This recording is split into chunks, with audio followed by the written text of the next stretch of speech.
Bismillahirrahmanirrahim. Assalamualaikum warahmatullahi wabarakatuh. Alhamdulillah bertemu kembali bersama saya Febri Giantara di channel Febri Giantara, channel berbagi ilmu mudahnya menyusun skripsi dan beberapa video umum. Pada video kali ini saya akan coba menjelaskan berbagai macam jenis hipotesis penelitian kuantitatif berdasarkan pendekatan-pendekatan penelitian kuantitatif yang ada, yang sudah saya jelaskan pada video saya sebelumnya, berbagai macam pendekatan penelitian kuantitatif. Semoga dengan adanya video ini teman-teman semua dapat memahami berbagai macam jenis hipotesis dan juga bisa membuat hipotesis penelitian teman-teman yang jenis penelitiannya adalah kuantitatif. Sebelumnya saya minta kepada teman-teman untuk klik subscribe channel Febri Giantara ini supaya teman-teman tidak ketinggalan video-video saya yang berikutnya, dan juga supaya channel berbagi ilmu ini terus bisa berbagi kepada kita semua. Terima kasih atas subscribe-nya. Sebelumnya saya juga memulai proses penjelasan video saya dengan berdoa. Marilah kita mulai dengan berdoa. Berdoa mulai. Berdoa selesai. Jenis-jenis hipotesis penelitian kuantitatif. Nah, sebelum saya masuk jenis-jenis hipotesis penelitian kuantitatif, saya jelaskan dulu pengertian hipotesis. Ada dua pengertian hipotesis yang ingin saya sampaikan di sini. Yang pertama, hipotesis adalah pernyataan tentang variabel dan hubungan di antara mereka. Ini yang pertama, pernyataan tentang variabel dan hubungan di antara mereka. Yang berikutnya, hipotesis adalah prediksi tentang bagaimana variabel berhubungan satu sama lain, di mana variabel utama dalam penelitian Anda telah diidentifikasi dalam pernyataan tujuan penelitian Anda.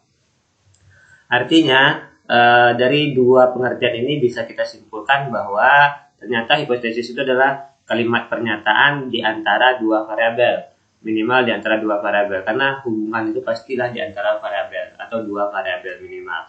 Nah, sekarang kita lihat bagaimana merumuskan hipotesis. Ada langkah-langkah merumuskan hipotesis berdasarkan teori yang saya baca. Yang pertama, hipotesis harus dinyatakan dalam bentuk kalimat pernyataan sesuai dengan pengertian tadi, pernyataan deklaratif, ya, bukan kalimat pertanyaan, artinya kalimat pernyataan. Nah, hipotesis berisi pernyataan mengenai hubungan antara paling sedikit dua variabel sesuai dengan pengertian tadi. Hubungan, kalau yang namanya hubungan pasti sedikit dua variabel. Yang berikutnya, hipotesis harus dapat diuji. Kita tahu hasil akhir penelitian kuantitatif adalah pengujian hipotesis, apakah hipotesis ditolak atau diterima. Oleh sebab itu, tiga hal ini langkah awal dalam merumuskan hipotesis.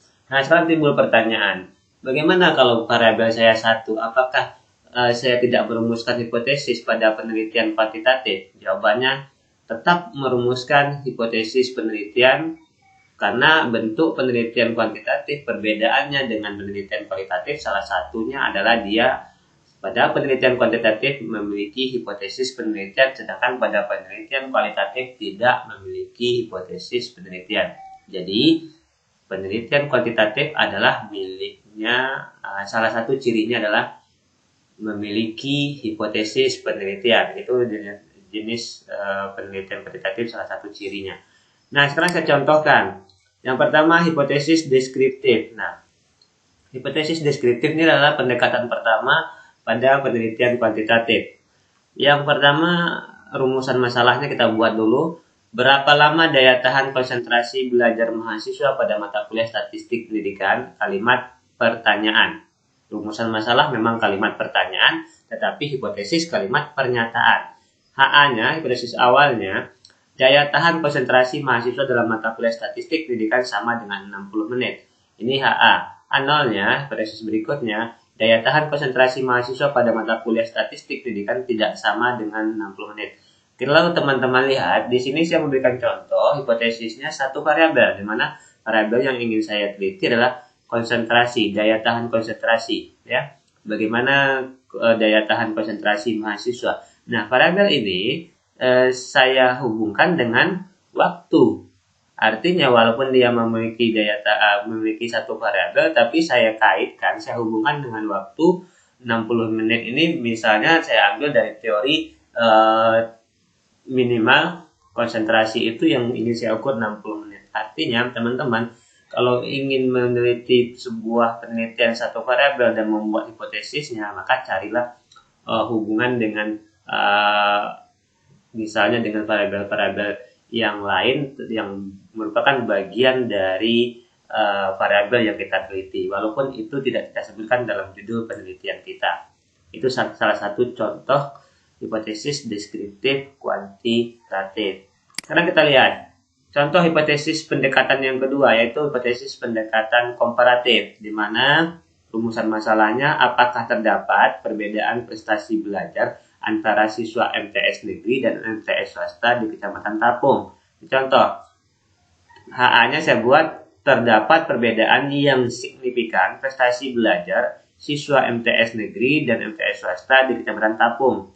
H0-nya saya buat tidak terdapat perbedaan yang signifikan prestasi belajar siswa MTS negeri dan MTS swasta di Kecamatan Tapung. Ini hipotesis komparatif, di mana komparatif itu jenis penelitiannya, kata kuncinya adalah biasanya pada judul penelitian ada kata-kata perbedaan atau kata-kata perbandingan. Ini hipotesis komparatif. Yang berikutnya hipotesis asosiatif, di mana rumusan masalahnya apakah terdapat hubungan gaya kepemimpinan kepala madrasah dengan kinerja guru.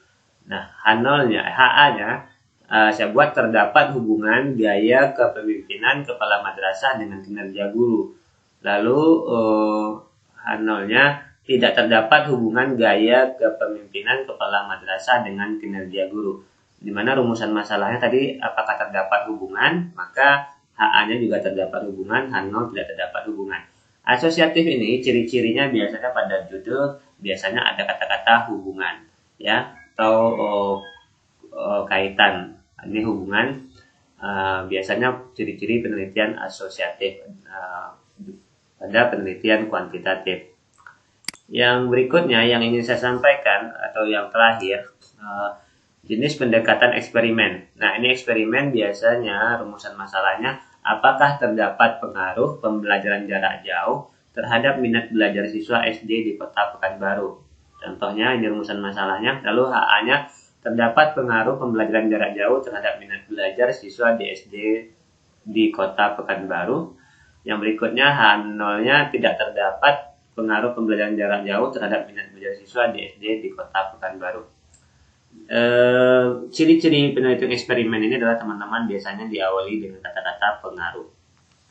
Nah, dari 4 contoh hipotesis yang sudah saya jelaskan dapat disimpulkan bahwa penelitian deskriptif kuantitatif itu hipotesisnya bisa saja berbentuk satu variabel, di mana variabel yang satu ini kita kaitkan dengan unsur-unsur yang berkaitan dengan variabel yang kita teliti. Yang berikutnya penelitian asosiatif, itu biasanya berbentuk kata-kata hubungan. Yang berikutnya penelitian komparatif biasanya diawali dengan kata-kata perbedaan atau perbandingan. Lalu penelitian eksperimen biasanya diawali dengan kata-kata pengaruh.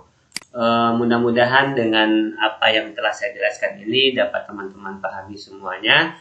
Sekali lagi terima kasih atas subscribe-nya. Saya akhiri dengan Assalamualaikum warahmatullahi wabarakatuh.